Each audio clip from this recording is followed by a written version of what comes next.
آقا اومدیم خونه داش محمد دوباره. بریم ببینیم چی داریم. اصل این املت عمو مردادی بوده. به به به به.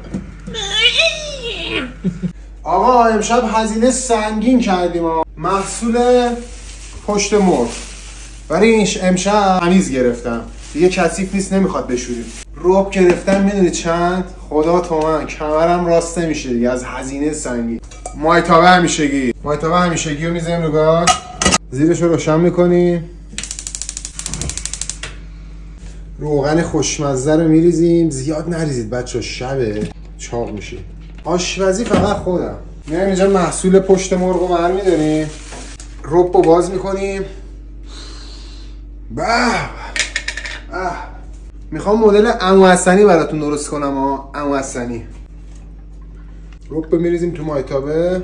در رب رو میبندیم میذاریم توی یخچال خراب نشه. محصول پشت مرغ رو میاریم میذاریم اینجا.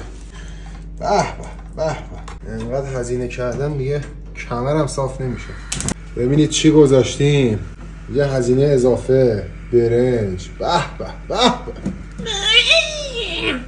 آقای فیلم مردم میخنده. قشنگ بذار رب داغ شه. حرفه‌ای. یه خورده دیگه باید روغن بریزیم احساس میکنم. رب اون دوست خوبم مرغ.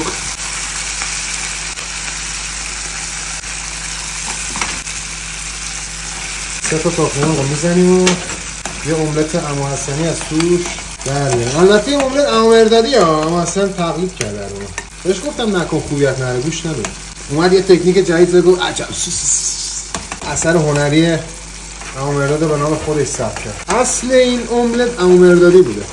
بچه‌ها تا آماده شو بریم بخوریم. همه لیوانت کو. ببین زندگی ساده ولی پرهزینه. املت رو نگاه. باهات صحبت میکنه لعنتی. املت کرانچه میزنیم روش.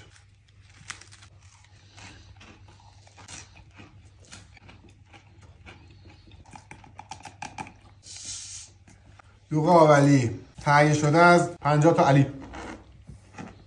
از 50 تا علی آب گرفتم این در اومده. املت و برنج ترکیب طلایی. قشنگ شور نشده؟ رب شهرستان بود ریختیم شور شده.